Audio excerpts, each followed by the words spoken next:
오늘은 합리적 선택과 경제체제라는 중단원의 세 번째 시간입니다. 첫 번째 시간은 경제활동의 의미에 대해서 배웠죠. A가 B를 C하는 것이다. 한번 A, B, C가 무엇이었는지 한번 떠올려 보시고요. 그 다음에 두 번째는 우리는 욕구, 우리의 필요는 무한정한데 비해서 자원은 한정되어 있다고 했어요. 그러다 보니까 우리는 합리적인 선택을 할 수밖에 없다. 그 합리적인 선택을 할 때 무엇을 고려해야 하는가? 기회비용과 편익을 고려해서 우리가 합리적 선택을 해야 된다라는 거였죠. 오늘은 세 번째 시간입니다. 오늘의 학습 목표, 오늘의 키워드는 경제 문제가 발생하게 되는데 그 경제 문제에는 어떤 것이 있을까? 그 다음에 두 번째는 이러한 문제가 생겼으면 해결할 수 있어야겠죠. 해결하기 위한 제도는 무엇이 있는지 살펴보겠습니다.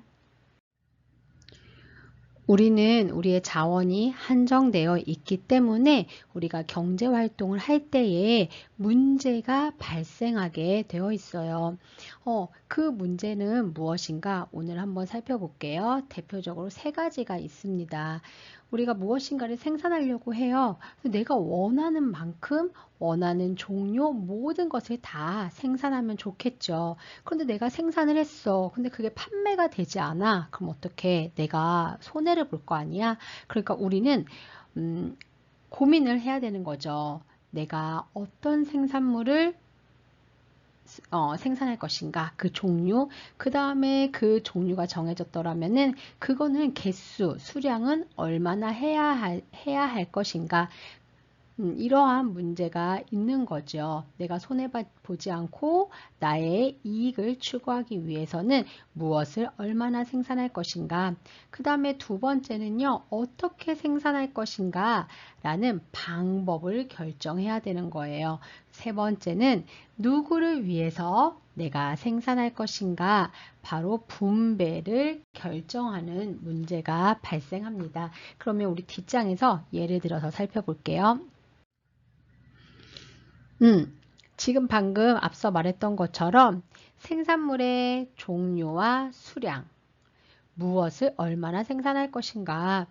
제가 이제 빵집을 차리려고 해요. 내가 무엇을 생산하면 돈을 많이 벌 수 있을까? 요즘에 웰빙을 강조하니 건강빵을 만들어 보면 좋을까? 아니야. 그래도 디저트 하면은 케이크지. 케이크를 만들 것인가? 네, 무엇을 만들 것인가? 그 다음에 그러면 내가 하루에 얼마나 판매를 할 수 있을 것인가? 몇 개를 생산할 것인가? 라는 문제가 생기는 거고요. 그럼 두 번째는 어떻게 생산할 것인가? 공장에서 대량으로 기계를 통해서 생산하는 것이 좋을 것인가? 아니면은 수제로 직접 빵을 반죽을 해서 만드는 것이 나에게 더 유익일까? 라는 문제가 생긴다는 거죠. 세 번째예요. 분배의 문제예요. 누구에게 분배할 것인가? 내가 이제 빵을 만들어서 판매를 해요. 판매를 하고 나면 나에게 이익이 창출되겠죠. 그 이익을 어떻게 나누면 좋을 것인가? 직원들하고 나하고 어떻게 그 이익을 나누면 좋을 것인가? 이러한 문제가 발생한다라는 거죠.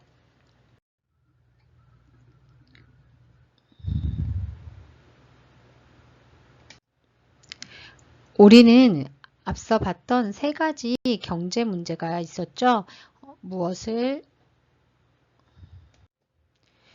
우리가 앞서 본 그 경제 문제를 해결하기 위해서 기준을 두었습니다. 그것이 바로 효율성과 형평성입니다.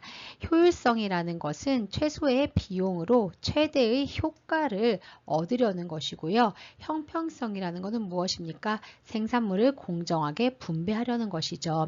그 경제 문제를 해결하기 위해서 우리는 효율성을 조금 더 중시할 것인가, 형평성을 중시할 것인가, 바로 이 기준을 두고 문제를 해결합니다. 경제 문제를 해결하는 방식에는 세 가지가 있습니다. 첫 번째는 시장경제체제, 두 번째는 계획경제체제, 세 번째는 혼합경제체제입니다. 그 중에 우리 첫 번째 시장경제체제부터 한번 보죠. 시장경제체제에서는 문제 해결을 경제 문제를 어떻게 해결하느냐, 바로 개인의 자유로운 거래를 바탕으로 시장에서 거래를 통해서 문제를 해결한다는 것입니다. 여러분들 당근 거래 해보셨죠? 내가 정말로 애정하는 포카가 있어. 근데 이제는 나는 다른 아이돌을 좋아하게 되었지. 그래서 이제 포카를 내가 판매하려고 해. 근데 내가 워낙 애정했던 거라서 내가 비싸게 팔고 싶은 거야. 근데 그렇다고 해서 내가 원하는 그 가격에 팔리나요?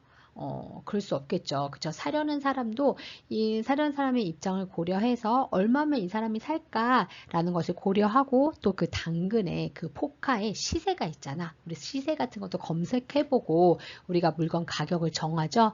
바로 이와 같이 시장 경제 체제에서는 개인들이 자유롭게 시장에서 거래를 통해서 무엇을 생산할 것인가, 얼마나 생산할 것인가, 어떻게 생산할 것인가 이런 문제를 해결한다라는 거죠.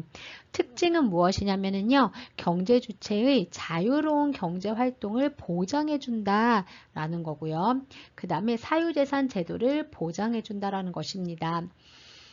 시장 경제 체제에서요, 자유롭게 거래를 해서 내가 번 돈은 다 그것은 나의 재산이 되는 것을 인정해 주는 거죠. 그래서 개인의 자유로운 이익을 추구를 하게 됩니다. 이러한 시장 경제 체제에서의 장점은 무엇인가요? 바로 나의 능력과 창의성을 최대한 발휘할 수 있다라는 거죠. 나에게 능력이 뛰어난 나에게 능력이 있어요. 그 다음에 아이디어 풍부해요. 그걸 가지고 내가 창업을 했어요. 그럼 어떻게 해요? 근데 그 창업한 것이 대박이 났어. 그럼 나는 돈을 많이 벌 수 있겠지요. 그래서 근데 그 돈이 또 다 누구 거가 돼요? 다 내 것이 돼요. 사유재산을 인정해 주니까요. 그래서 장점은 나의 능력, 나의 창의성을 최대한 발휘할 수 있다라는 장점이 있고요. 그 다음에 자원이 희소하기 때문에 그것을 정말로 필요로 하는 사람, 원하는 사람에게 효율적으로 배분해 줄 수 있다라는 거고요. 각자가 다 자신의 이익을 추구하면서 생산을 하다 보니까 사회 전체의 생산이 증대된다라는 것입니다. 그런데 문제점이 발생하죠. 능력 있는 사람들은 돈을 계속 벌 수 있지만 그렇지 않은 사람은 돈을 많이 벌 수 없다라는 문제가 생기죠. 그러다 보니까 빈부격차가 심각해집니다. 그리고 또 환경오염이 발생하는 문제도 있어요. 시장 경제체에서는 개인의 이익 추구가 가장 중요하죠. 근데 내가 공장을 운영을 해요. 근데 공장에서 나오는 폐수가 있는데 그 폐수를 정화시설을 이용해서 정화 처리를 하잖아. 그런데 그 정화 처리를 하는데 돈이 너무 많이 드는 거야. 그럼 어떻게 나의 이익이 감소되겠죠. 그래서 나는 폐수를 정하지 않고 몰래 방류하기로 했어요. 그러다 보면 어떻게 강물이 오염되겠죠.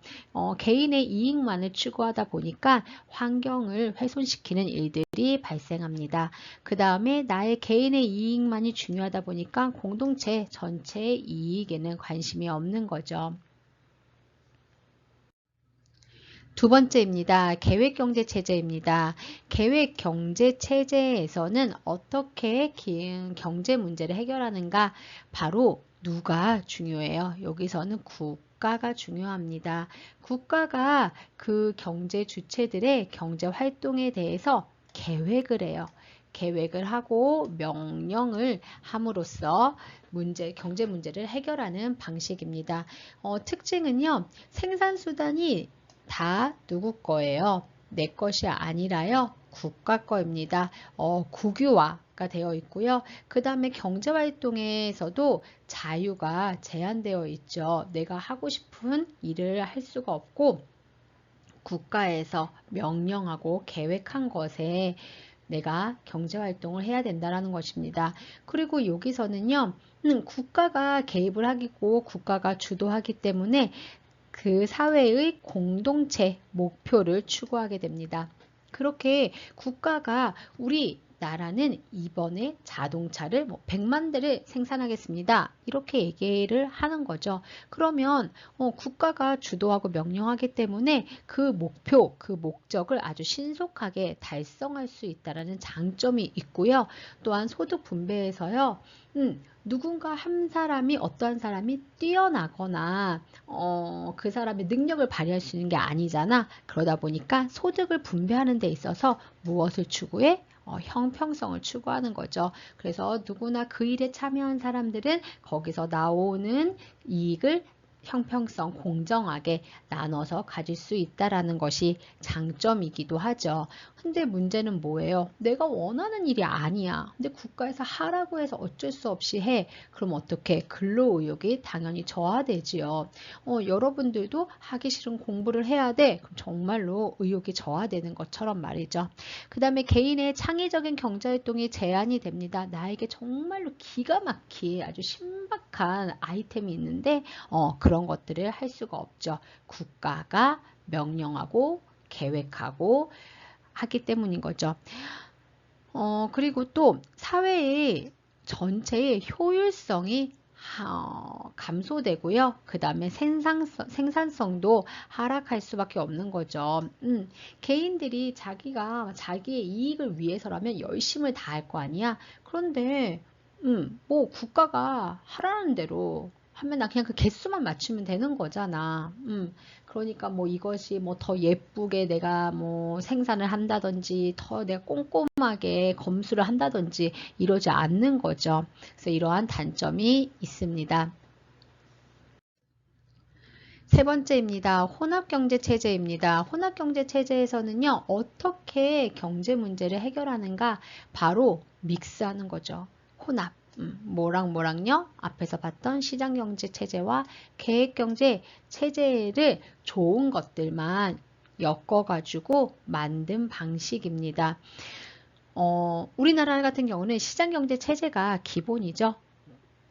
그래서 시장경제체제의 기본 을 두고 그 다음에 우리나라 같은 경우도 계획경제체제의 좋은 점을 도입을 해서 우리나라도 현재 혼합경제체제예요.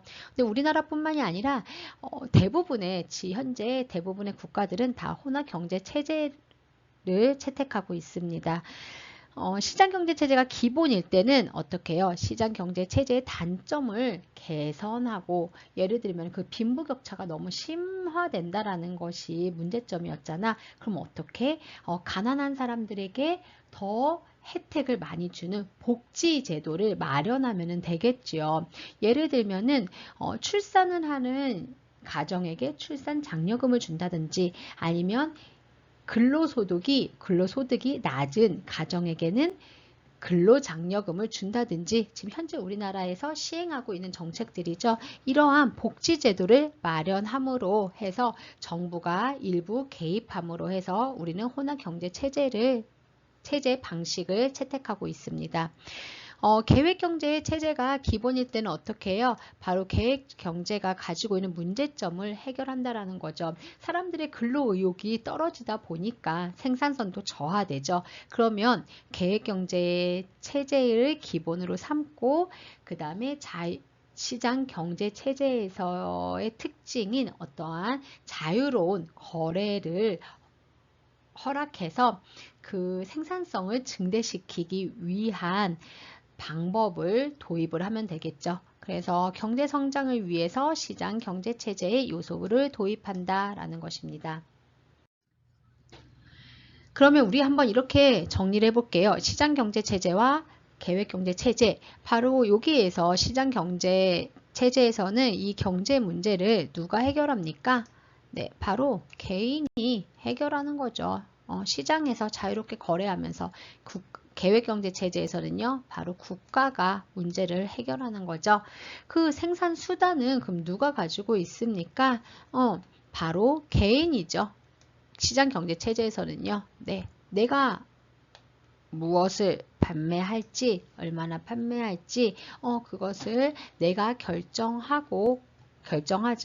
근데 계획경제에서는 바로 국가나 공동소유입니다. 그러면 경제활동을 결정하는 주체는 누구입니까? 내가 원하는 경제활동을 내가 선택할 수 있어요. 시장경제체제에서는. 계획경제체제에서는 국가가 하는 거고요. 그럼 경제활동을 하는 동기는 무엇입니까? 시장경제체제에서는 바로 누구의 이익을 위해서? 개인의, 그쵸? 나의 이익, 개인의 이익을 추구하기 위해서 우리는 경제활동을 한다라는 거죠. 계획경제체제에서는 국가의 명령과 통제이고요. 네, 여기까지 수업 마치겠습니다.